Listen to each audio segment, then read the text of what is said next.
So what is the credo of Obvious Ventures? Obvious Ventures is a venture capital firm based in San Francisco, and our thesis is simply world positive investing. Is the credo. Meaning, what that means to us is we invest in things. We don't classify ourselves as an impact investor per se, but we have a filter on our venture investments, which is that we have to believe that they can have a positive impact. And this came from myself. Before I started the venture firm with my partners, I was doing angel investing as I was building and running companies. And my idea was always, well, I don't want to invest in things. I'm not going to do the work to become a financially driven investor. That's not how I make my money. But I have money now. Once I had money, I wanted to put it to good work. And my filter was simply, I want to invest in things that I would be happy if succeeded, even if I wasn't benefiting from it.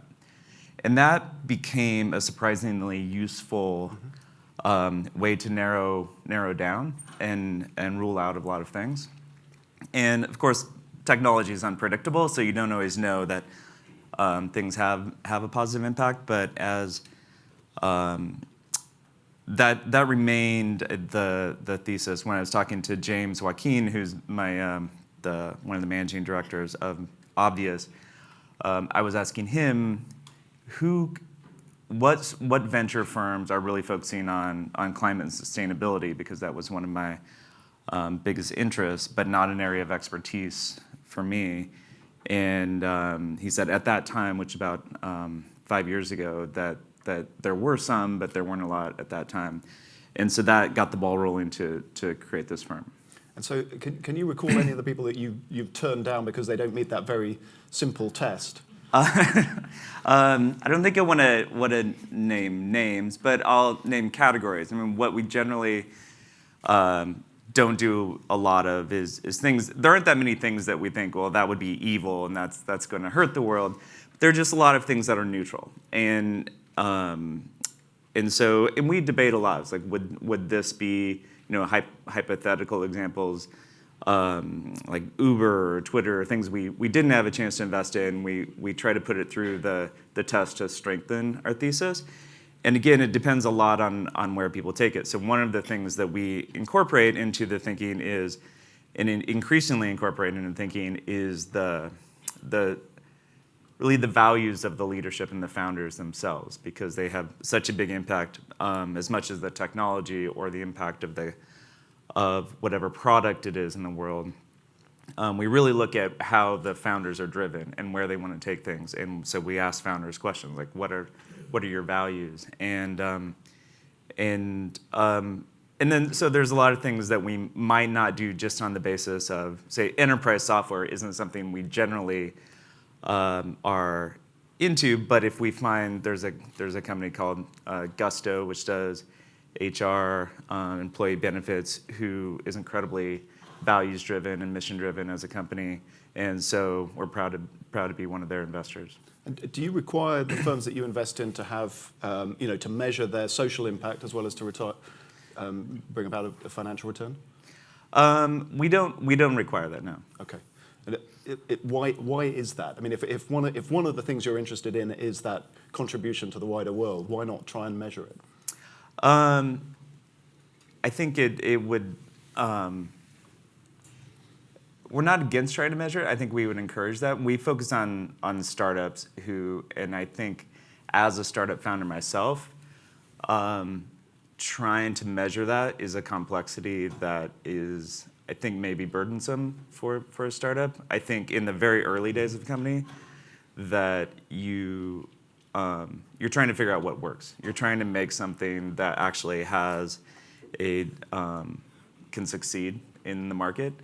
And it's not that I don't think it would change what you do that much if you were trying to measure both how customers are reacting to it and whether or not you could sell it and the impact it's having. It's just too early to do that. I think it's very important longer term. And how do you you say values of the founders are really important. So how do you kind of formalize a commitment to values? Because I'd imagine it'd be fairly easy to talk the talk. Yeah. It's something we're working on actually, is formalizing that. But what we find is it comes through pretty clearly in talking to people, and also because we've been out in the market for a while, those who are attracted to us are, they're attracted to us because of they're aligned with this idea. And there are an incredible number of mission-driven founders we find in Silicon Valley.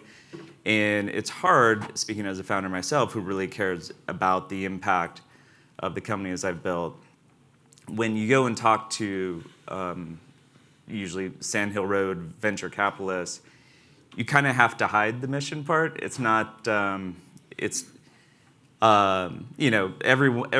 it's more likely that the investors are talking to talk than the founders are trying to fool you by talking the talk, in my experience. So those who come to us, it's just extremely unlikely that they're kind of faking a values thing in order to get our money, because there's plenty of other money that you can go after if that's not what you're into. What was the last thing you put money into? The very last thing, I'm not sure. But some of the recent ones that come to mind that we're excited about, we do generally Series A and B investments, so smaller checks as an initial investment, $3 to $5 million. We do about 20% of growth investing. One of the more recent growth deals was Proterra, the electric bus company.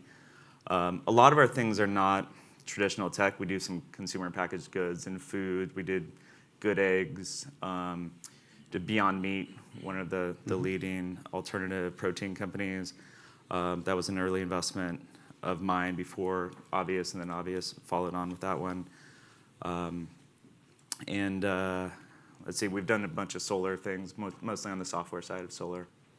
The outcomes are unpredictable here. You can start off with a great set of values and build a company that then turns out to have kind of unpredictable effects. And you mentioned Uber and Twitter. Obviously, there's a lot of debate about tech giants generally and the impact that they have. So can you control for that in any way, or is it good enough to have good intentions?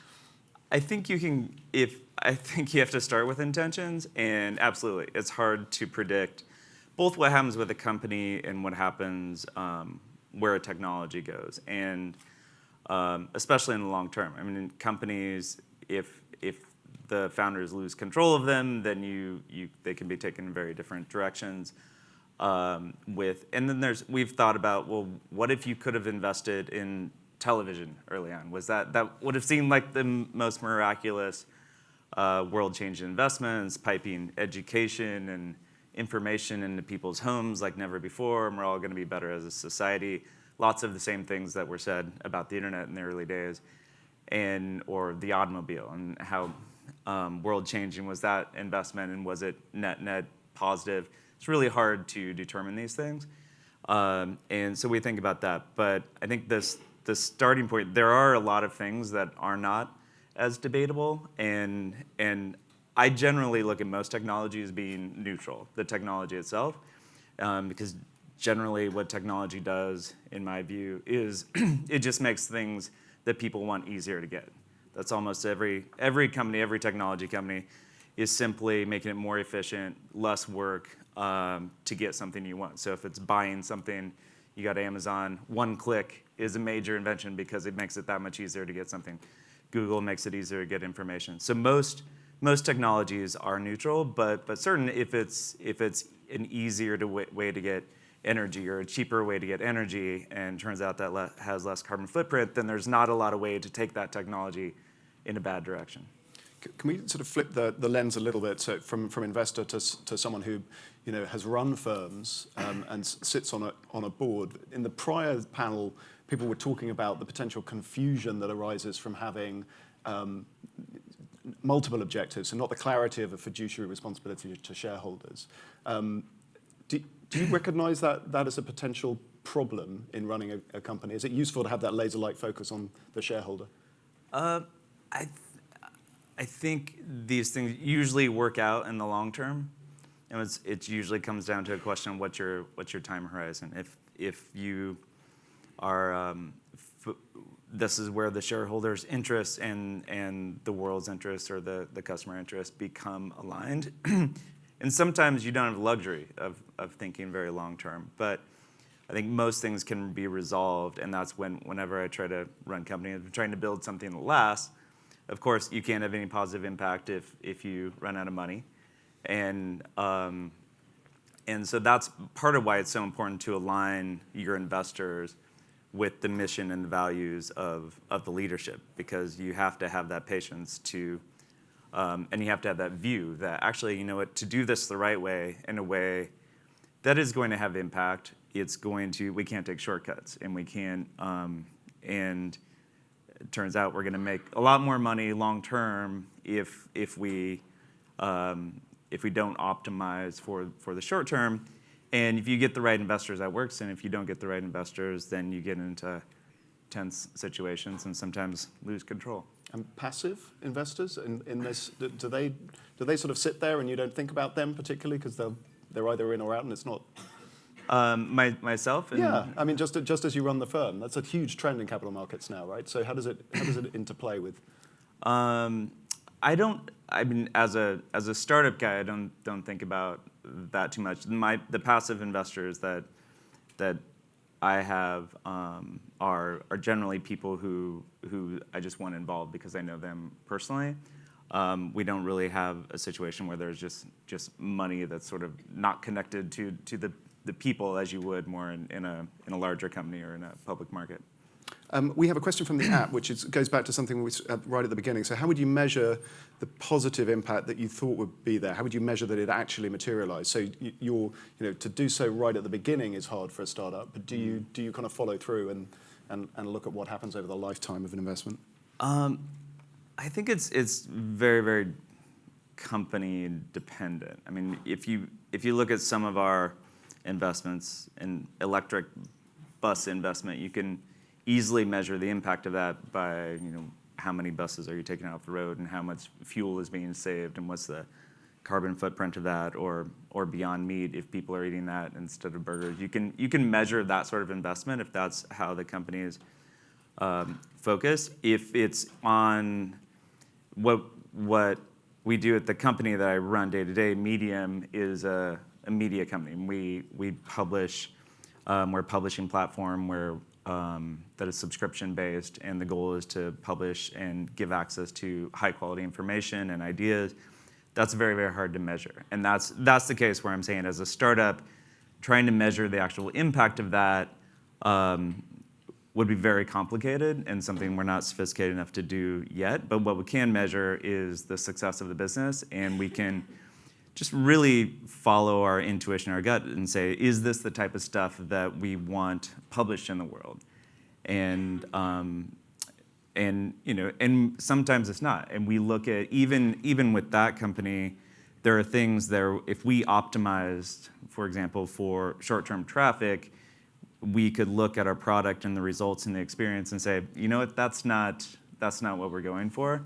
And we don't think that will lead to long-term success. So there are cases where you can really measure it, and sometimes where you have to, especially in the early days, really trust your own intuition. Hi, I'm good friends with JJ and all those guys. So cool. Really, thanks for coming out and talking to all of us. 06, 07, 08, we saw the crash and burn of VCs going to clean tech, and especially solar. And now what we're seeing is more VCs going into later rounds after those companies have actually gotten to $10+ million of top-line AOR revenue. But we're still seeing a tremendous amount of those companies that are trying to get out of the valley of death, and not a lot of VC money going into that early stage like you guys. How do we get more of that into early stage? How do we get more VC dollars into early stage? That's something I don't know enough about. I think the VCs are generally, most VCs follow the herd, and so there's not.